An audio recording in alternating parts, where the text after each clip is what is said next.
Mengislamkan tanah Jawa. Penyebaran dan perkembangan Islam di Nusantara dapat dianggap sudah terjadi pada tahun-tahun awal abad ke-12 M. Berdasarkan data yang telah diteliti oleh pakar antropologi dan sejarah, dapat diketahui bahwa penyiaran Islam di Nusantara tidak bersamaan waktunya, demikian pula kadar pengaruhnya berbeda-beda di suatu daerah. Berdasarkan konteks sejarah kebudayaan Islam di Jawa, rentangan waktu abad ke-15 sampai ke-16 ditandai tumbuhnya suatu kebudayaan baru yang menampilkan sintesis antara unsur kebudayaan Hindu-Buddha dengan unsur kebudayaan Islam. Kebudayaan baru di dalam kepustakaan antara lain dikenal sebagai kebudayaan masa peralihan. Berdasarkan temuan bukti-bukti arkeologis Islam di daerah pantai dan pedalaman menunjukkan bahwa apa yang digambarkan sebagai kebudayaan tersebut sebagian besar adalah hasil kebudayaan Islam yang tumbuh dan berkembang bersamaan waktunya pada masa kejayaan hingga surutnya Kerajaan Majapahit dan tumbuhnya Demak sebagai Kesultanan Islam pertama. Di satu kajian yang membahas kebudayaan Islam masa peralihan di Jawa secara menyeluruh dan utuh belum banyak diketahui seperti Islamisasi di Jawa Timur masa peralihan belum banyak diungkap berdasarkan bukti-bukti arkeologis yang memadai. Publikasi Kepurbakalaan Islam di Jawa Timur sebagian besar masih berupa laporan berdasarkan hasil dari penelitian. Namun pengetahuan tentang kebudayaan Islam masa peralihan di Jawa Timur kiranya cukup penting. Sebagaimana pendapat Muhammad Habib Mustopo, ada dua hal yang cukup penting tentang kebudayaan Islam masa peralihan di Jawa Timur. Pertama, untuk melacak proses penyiaran Islam di lingkungan masyarakat, di bandar-bandar dan di lingkungan keraton yang mayoritas beragama Hindu-Buddha. Kedua, untuk mengetahui latar belakang sejarah pertumbuhan seni bangunan dan tradisi sastra tulis Islam yang masih memperlihatkan unsur-unsur budaya pra-Islam. Hasil budaya tersebut sebagai kreativitas yang berakar dan pengalaman kolektif sejak mengalami interaksi dengan dan luar sekitar abad ke-4 M. Mustopo juga mengutip pendapat L.C. Damais, bahwa istilah masa peralihan dimaksudkan sebagai suatu periode transisi dari zaman Hindu ke zaman Islam atau masa peralihan agama secara resmi. Dan pada periode itu para penguasa formal, raja, pejabat dan kerajaan, di pusat pemerintahan atau dasar perdagangan, telah memeluk Islam secara resmi. Akibatnya, sebagian besar rakyat mengikutinya, meskipun di antara mereka mungkin sudah terlebih dahulu memeluknya. Sedangkan pendapat Clifford Geertz bahwa para wali dapat disamakan perannya sebagai cultural broker. Dalam kondisi semacam itu komunitas Muslim di Jawa sebagai pendukung budaya Islam telah membentuk budayanya yang berciri masa peralihan yaitu perpaduan unsur Islami dengan unsur-unsur budaya pra-Islam. Kawasan kebudayaan yang disatukan oleh masa persamaan yang Islami selalu mengandung sejumlah besar unsur budaya lokal yang lebih kurang lengkap serta memiliki kebebasan yang berbeda-beda terhadap pengaruh yang dominan dan kebudayaan Islam. Proses akulturasi yang dialami dalam masyarakat yang menerima Islam, baik yang telah memeluk Islam sejak Nabi maupun pada masa abad 16 dan beberapa abad sesudahnya. Unsur budaya lokal tersebut masih tetap bertahan, dan masyarakat Muslim di berbagai kawasan dengan setia dan secara sadar berpegang teguh pada pola-pola perilaku sosial yang lama serta dapat diselaraskan dengan nilai-nilai Islam. Seperti penyelarasan konsep kerohanian Muslim oleh para wali di Jawa. Sementara itu tokoh sentral penyebaran Islam di Pulau Jawa, para penulis sejarah sepakat menunjuk para ulama yang kemudian dikenal dengan julukan Wali Sanga, 9 wali.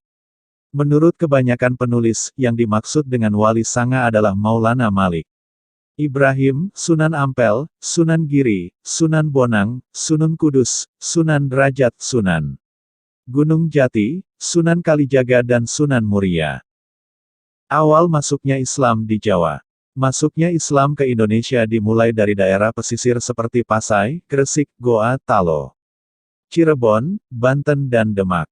Hal ini terjadi karena pelabuhan sebagai pusat perdagangan. Dan interaksi antar kawasan realitas ini mencerminkan bahwa masyarakat Islam periode awal adalah masyarakat kosmopolit. Sebagaimana Islam di daerah lain, Islam di Jawa juga berangkat dari daerah pesisir. Proses pergeseran menuju pedalaman, ditengarai oleh Kuntowijoyo sebagai pergeseran Islam. Kosmopolit menuju Islam agraris dan Islam yang mistik, Kuntowijoyo, 1995 banding 132. Sebagai pendapat Azra, ada 4 hal disampaikan historiografi tradisional. Pertama, Islam di Nusantara dibawa langsung dari tanah Arab. Kedua, Islam diperkenalkan oleh para guru atau juru dakwah profesional. Ketiga, orang-orang yang pertama kali masuk Islam adalah penguasa. Keempat, sebagian besar para juru dakwah profesional datang di Nusantara pada abad ke-12 dan ke-135. Perlu dibedakan pula antara kedatangan Islam, penyebaran Islam, dan pelembagaan Islam. Menurut Graf 1989 banding 2, berdasarkan atas studinya terhadap cerita-cerita di seputar Islamisasi di Nusantara dapat dibedakan bahwa ada 3 metode penyebaran Islam. Yaitu pedagang Muslim oleh para dai dan orang suci, wali, yang datang dari India atau Arab yang sengaja bertujuan mengislamkan orang-orang kafir dan meningkatkan pengetahuan mereka yang telah beriman. Masa penyebaran Islam yang paling dominan adalah pendapat yang menyatakan bahwa Islam disebarkan melalui perdagangan. Pendapat seperti ini diangkat oleh para sarjana Barat, khususnya Belanda, di antaranya adalah 6. Melihat proses masuknya Islam di Indonesia dari perspektif perkembangan nampaknya dapat dikompromikan bahwa Islam di Jawa mengalami 3 tahap. Pertama, masa awal. Masuknya Islam ke wilayah Indonesia terjadi pada abad 7 M. Kedua, masa penyebaran ke berbagai pelosok dilaksanakan pada abad 7 sampai 13 M. Ketiga, masa perkembangan yang terjadi mulai abad 13 M dan seterusnya. Sedangkan sejarah Jawa akhir abad ke-15 hingga awal abad ke-16 mempunyai arti penting bagi perkembangan Islam. Setidaknya hal ini bisa dilihat dari 2 sisi. Pertama, sebagai masa peralihan dari sistem politik Hindu Buddha yang berpusat di pedalaman Jawa Timur ke sistem sosial politik Islam yang berpusat di pesisir utara Jawa Tengah.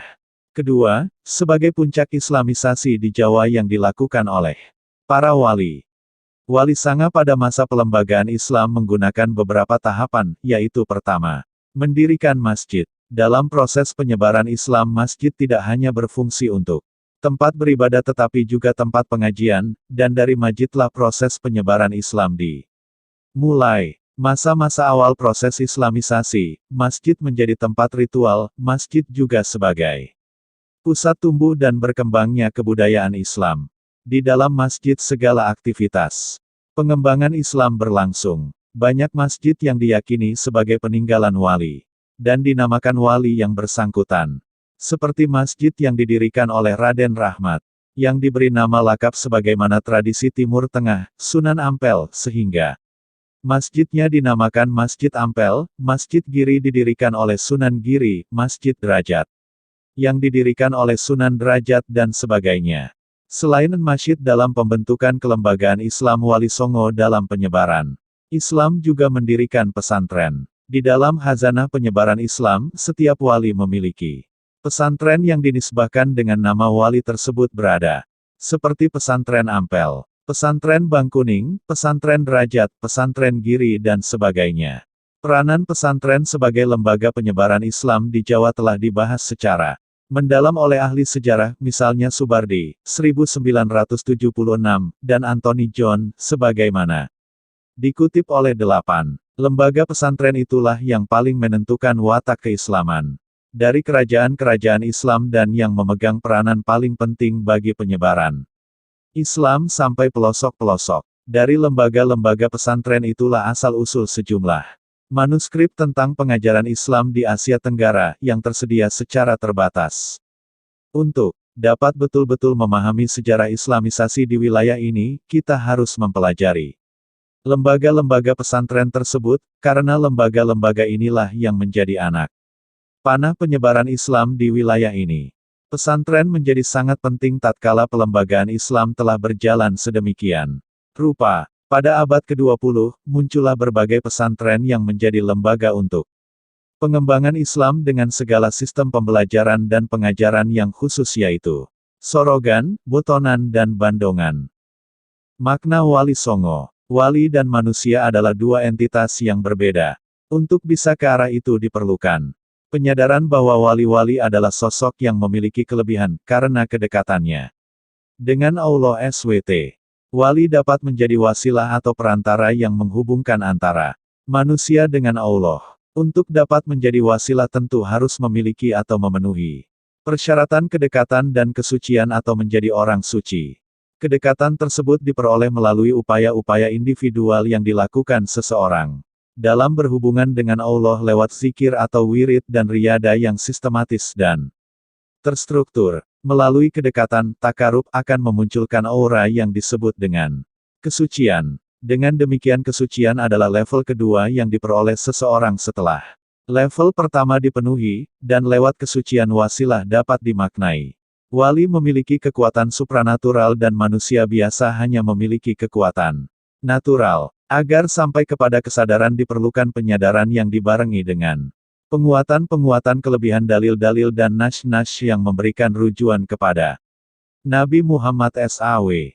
Wali Sanga atau Wali Songo yang disebutkan dalam sumber babat sebagai penyebar agama Islam, cukup menarik jika dilihat peranannya sebagai penyebar agama atau sebagai kultural heroi menurut teori Gates, terutama jika dilihat dari konteks proses akulturasi. Di satu pihak, terdapat tradisi keraton Hindu-Buddha dengan yang sedang tumbuh, yaitu tradisi kelompok pedagang dan petani telah menyerap unsur-unsur Islam. Pendukung kebudayaan yang baru, itu adalah golongan menengah, seperti pedagang, kiai, guru, dan tarekat. Wali Songo menempati posisi penting dalam masyarakat Muslim di Jawa terutama di daerah tempat mereka dimakamkan. Jumlah maupun nama-nama yang disebut dalam sumber tradisional tidak selalu sama. Jumlah 9 atau 8 diperkirakan diambil dari dewa-dewa Astadix Palaka atau Nawasanga seperti di Bali. Kata Wali Songo, kata yang mirip diperhitungkan yaitu Wali Sana.